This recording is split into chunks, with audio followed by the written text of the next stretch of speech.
Shalom, everyone. This is Avi Lipkin here in Israel, in my home in Kedar. This is going to be an attempt, at least, to make an update for you.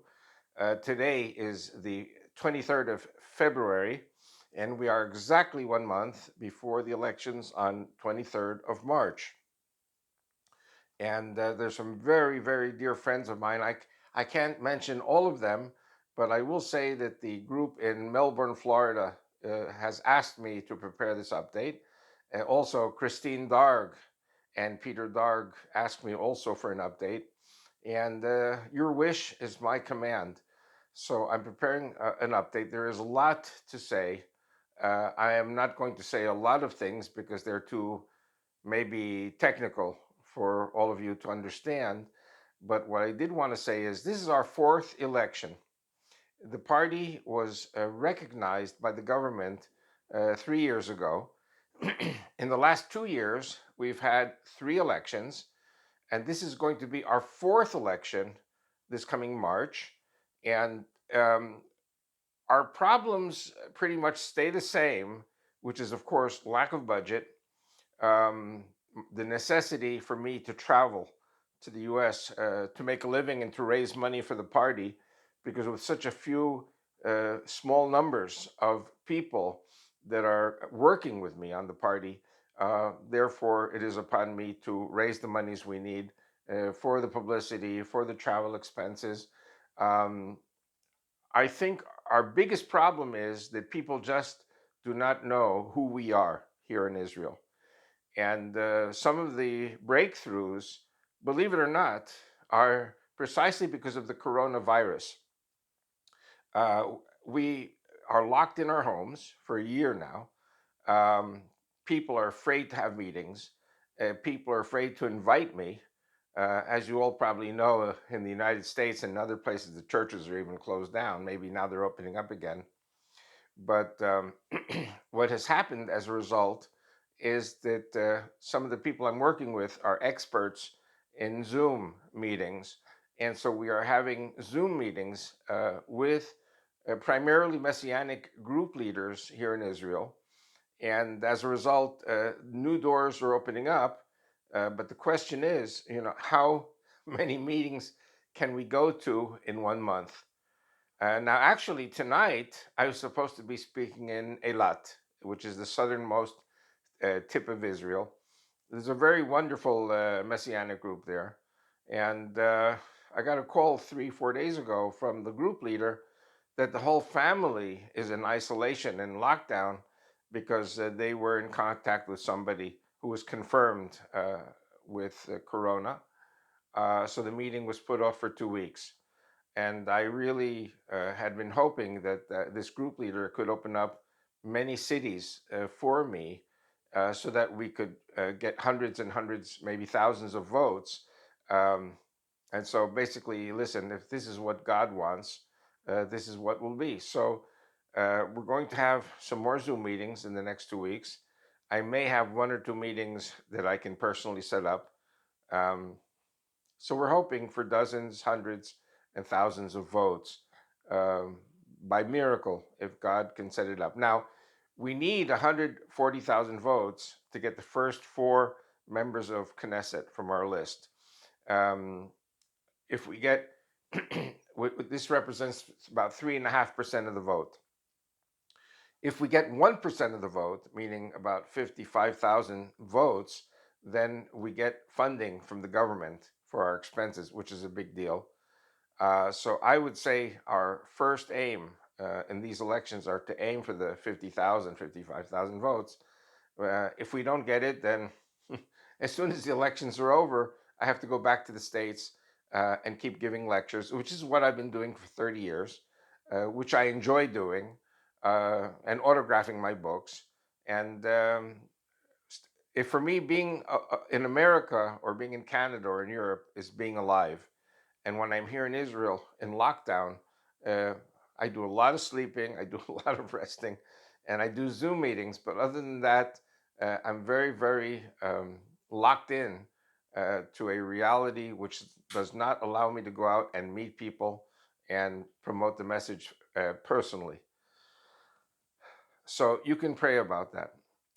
But again, what I want to say also is that in addition to the Messianic groups, we now have some Ethiopians who are again, they're also under lockdown. So we're talking now about community meetings with Ethiopian immigrants. The doors seem to begin to open now with Russian speakers. And as I've said to all of you many times, this is a very crazy country because, as small as Israel is, in our elections, we do have to campaign in Russian, in Hebrew, in English, in Arabic. I don't know Amharic, so the Ethiopians are going to probably have to talk to me in Hebrew or English. But there are many different groups, and you've got to talk to them in their language or translate from Hebrew into their language. Our potential in Israel, I think, is about 10%. 10% means 12 members of Knesset, but we have to reach the people and we have to get to know them. I have to tell you that in the last election, we met with a pastor in Kfar Saba, and he was very friendly, but a little standoffish. And then I started receiving reports from the United States and from many places that this pastor's constantly preaching in favor of my party. I didn't really see it when I met him, and now he seems to be my biggest stalwart supporter. And so we're going to have a Zoom meeting with him in a few days. Like I said before, it's very difficult to know how they're going to vote unless I'm there personally, and even then. But he's very, very much in favor of our party.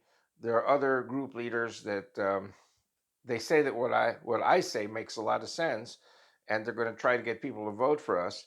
But we have a new problem today in Israel, and that is that there's a new political party which was just founded called Rafa.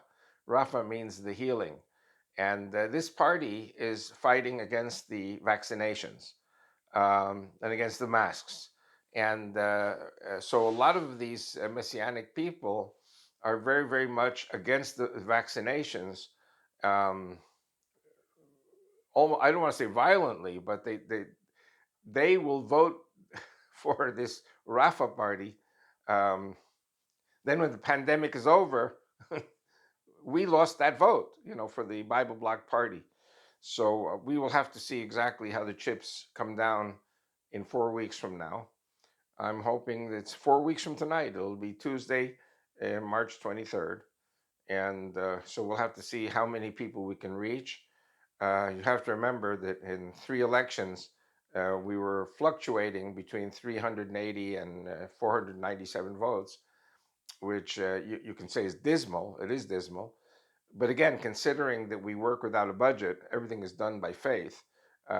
We seem to be. I think we're going to have a lot more in this election. Maybe we can surpass 1,000 votes. Again, 1,000 votes is dismal because we need 50,000 votes for the 1% funding of the government, and we need also 3.5% to get our people into the Knesset. But Rome was not built in a day, and so we have to be patient. There are rumors of a fifth election down the line, 6 months, 12 months away. I hope not, because these elections are very costly. But each election gives us a propulsion into the next group of people. And I think at some stage this is going to go viral. And so I'm hoping that this is what's going to happen. One of the things I wanted to say is that without being too negative, uh, I have seen a problem in this country, which I've spoken about. My first um, talking with, for example, with the Messianic groups was that they were going through a lot of persecution. Now, I'm not Messianic and I'm not a Christian, but my point all along has been that that Israel is a democracy. I want Israel to be a country that gives fair representation to all its denominations. The Muslims have 13 members of Knesset. That's terrific for them. The Druze people have five. Christians don't have even one. And forgive me, but I lump the Messianics together with the Christians. In other words, what we call the believers in Yeshua of Nazareth. Um, they have no representation. I've been going to meetings, I've been seeing and hearing about the demonstrations by the ultra Orthodox Haredim against them. I have heard about people who either have been expelled from the country or immigrants that are Jewish according to the law of return, and they are being blocked by the ultra Orthodox. Um, and from my 72 years of life and experience, I have seen the ultra Orthodox being very, very much against Reform Jews, conservative Jews. I myself am originally conservative with a tendency to Orthodox, modern Orthodox. They hate the modern Orthodox too. I worked once in an ultra Orthodox real estate company, and the ultra Orthodox hated the kippah sruga, which is the knitted kippah. Um, and the ultra Orthodox fight each other for budgets from the government. It's all about getting money from the government. And the problem is that our treasury, the government budget, is going to be depleted. We're going to be bankrupt. We went from 500 exemptions from the military in 1949. The population grew 10 times in these 70 years.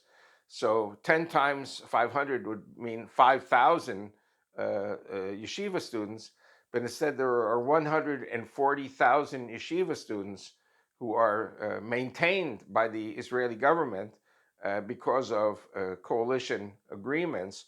And there really, until now, there can be no coalition without the ultra Orthodox. So they get whatever they want, whenever they want. And this is very dangerous for the future of Israel.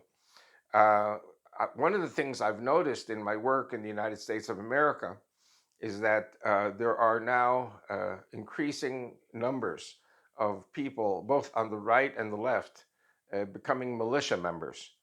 And I even had a meeting in my last trip in the US 6 months ago. I met with somebody, I wouldn't call him a neo Nazi, but he seemed to be a very nice guy. We had a very nice dinner together. I didn't know who he was really. And he said that because of the defund the police in Minneapolis, if you remember the killing of George Floyd, um, they said defund the police. So, what was the natural response of law abiding citizens? They went to buy guns and ammunition, and many of them joined militias, right wing militias. So he said to me, instead of 3 million militia members, we now have 30 million militia members. And the first thing we're going to do is kill the Jews, because the Jews are Democrats and Jews are supporting all of these riots by the Antifa, Black Lives Matter, and of course the Muslims have their militias too. So you have three left militias, Antifa, Black Lives Matter, and Muslim militias, versus the right-wing patriotic militias, which some people might call neo-Nazi, which they're not. And what do they all have in common? They hate the Jews. And the Jews constantly, because they are internationalists and not nationalists, the Jews give the impression of not being loyal citizens, and therefore they're hated by the Christians in every country in Europe and in the Western countries of America. Um, and so Jews don't realize that by being internationalists and by being humanists, they go against the grain of the Christian right wing nationalists. And I have been working 30 years with the Christian right wing nationalists, and they are not bad people. But unfortunately, I see the Jews, the left wing Jews in America, going very, very much against the nationalists, the people that I work with, and I understand them. One of the things I've been saying is that I fear, or not correctly fear, I expect that at some stage there's going to be an uprising or civil war in the United States, and Jewish people will either have to flee America to Israel to stay alive or flee to some other place, or, like many German Jews who refuse to leave, be killed in their hometowns or whatever by these militias. Why am I telling you this now? Because there is now an increasing move amongst the Haredi ultra Orthodox Jews, and even a member of Knesset like Bezalel Smotrich, who is considered Zionist Orthodox, has said he wants to change the law of return. and that instead of one Jewish grandparent, you have to have one Jewish parent.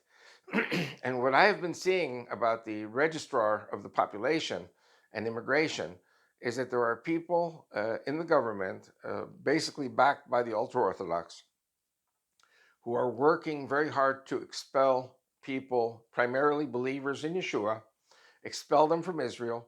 And there are people, for example, still outside of Israel who are Jewish by the law of return, not by the rabbinate. They believe in Yeshua, and they're not being allowed to move to Israel. Um, what scares me is not a few hundred or a few thousand Messianics. What scares me is that, according to the ballpark figures that we all have, there are 6 million Jews in America today, and they are married, intermarried with about 4 million Christians or have relatives who are Christian or not Jewish. So we're talking about 10 million people. Of the 10 million people in the United States, I would say 1 million are Orthodox Jews. The Orthodox Jews probably will have no problem being accepted by the registrar of population here in Israel, but 9 million who are not Orthodox, in other words, 5 million Jews, 4 million non Jews, will probably be blocked from making Aliyah to Israel. This means Holocaust number two, and this is the fruit of our own making, of the rabbis, the ultra Orthodox rabbis, and the people in the government who want to make sure to it that Reform Jews, conservative Jews, non denominational Jews will not be able to come to Israel. And I would even add another thing with this coronavirus. I remember when I came to the United States in June this year, last year, 2020, we were expecting at that time 90,000 immigrants. It was going to be a record breaking year. And in the end, only 20,000 made Aliyah. Why? Purportedly because of the coronavirus, the Israeli government did not want to let them in. I have a sneaky feeling that there are people in the government who used coronavirus as an excuse to filter out the unwanted immigrants. Like I said before, those who are not Orthodox or ultra Orthodox. I'm very fearful for the future of this country. I think that Israel is a country that will receive 10 million people very soon. We have to prepare for the 10 million people. We have to have massive investment into the infrastructure in this country. We have to have Jews and Christians investing money and helping to build an infrastructure of work, of housing, so that these immigrants will not have to be in tents like they were in the 1950s when the immigrants came in the 1950s. I believe our population in Israel is going to double. We will have, instead of 7,500 Jews and Christians, 7 million Jews and 500,000 Christians. I think we're, excuse me, we're going to have 17 million. Maybe not 17, maybe 15 million, maybe 13 million. But the fact is that millions of people are going to move to Israel if they are not blocked by the ultra Orthodox rabbis.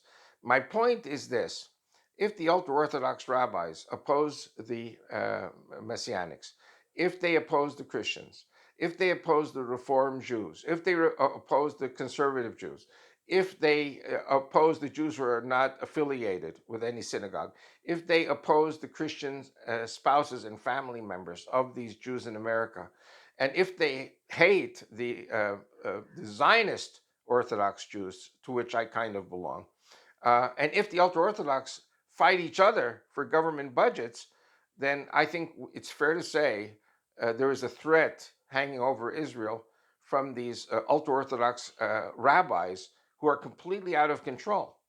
And our hospitals are jammed with these ultra Orthodox people who refuse to get the vaccination. Now, I know there are many people, many good people who may be watching this who oppose the vaccinations. I personally did oppose the vaccinations, but in order for me to travel, even to Eilat here in Israel, I had to have the vaccinations. So I got them. My wife, Rachel, does not want to get the vaccinations.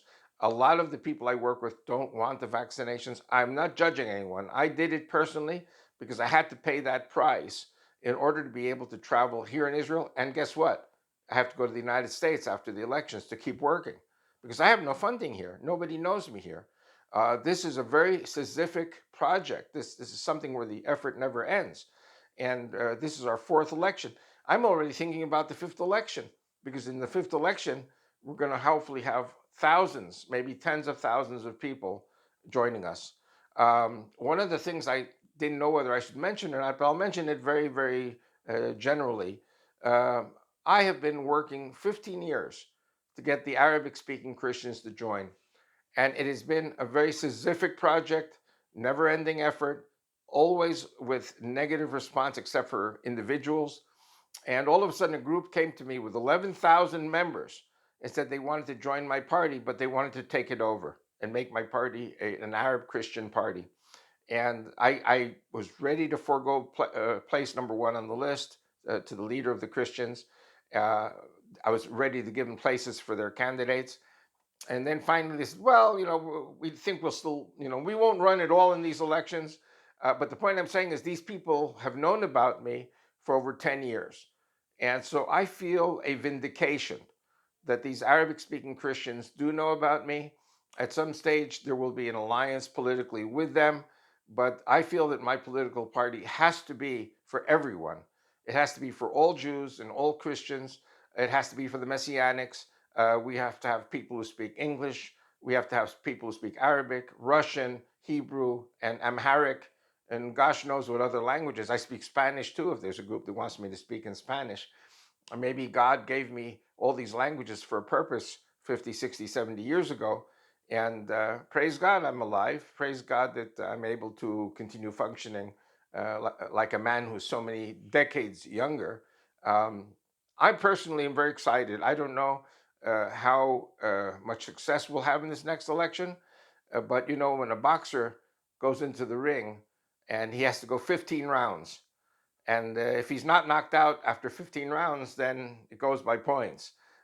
We are now in the fourth round. If we have another election in 6 to 12 months, it'll be the fifth round. And I swore an oath to God that I was going to create this party and I was going to lead this party until somebody better came and took the party from me, or I gave it to him. And like I said before, I'm happy to report my health is good in spite of the vaccine. And I look forward very much to the election in a month from now. And I look forward to being in the States 2 months from now. And it'll probably be a trip from late April till late July. It's going to be a long trip. I have a lot of work to do. I have a lot of invitations. My son Aaron, who is helping to tape this program, will be coming to the States also around June. And he has an infinite amount of invitations also waiting for him, and Lipkin tours. Um, Aaron also made the news last week when Arab tractors started to destroy the outer wall of Joshua's altar. And you all know that Aaron made a DVD about Joshua's altar. The Prime Minister Netanyahu, our President Ruby Rivlin, they all are involved in this now. So I wanted to praise my son, embarrass him a little bit by saying that he did something very historic, because Joshua's altar proves that Joshua really did exist. Some people say that Joshua was a myth, Moses was a myth, Abraham, Isaac, and Jacob were myths, David, Saul, and Solomon, and Prophet Samuel are all myths. And my son and his DVDs prove that they all did exist, proves the veracity of the Bible. And so many times when I speak in churches, I end up delivering my son's message inadvertently. But all I can say is you can all contact me. You know how to contact me through avilipkin.net, or through Facebook, or through email, vicmord2001 at yahoo.com. My son can be reached at aaron@lipkintours.com. And if you look up Lipkin Tours, a whole lot of stuff appears, and then you can also reach Aaron through there. I feel very blessed that I have a son who does historical history making work. My wife Rachel, as you all know, helped me to make history, and all these things are in my books. My son Yaakov in Tel Aviv does a very important work of a different kind. And now my grandson Eviatar, is a first sergeant in the Army, and I'm hoping this week we will hear if he's going to the Army Officer Corps. course, and I will be very proud if he becomes an officer, and I'll be very proud if he doesn't also. But so things are going very well for me and my family. Praise God, and you can pray about it. If there are those of you who feel led by the Lord to contribute with prayer or financially, please write to me, and I will give you the instructions on what to do. So just wanted to thank all of you, bless all of you, and I'm hoping to see many of you in the States, and also when the doors open up in Israel for tourism, which they will eventually, then I will be happy with my son and with my wife to greet all of you. And anyone who joins us is making history in God's name with us. Thank you very much. Shalom.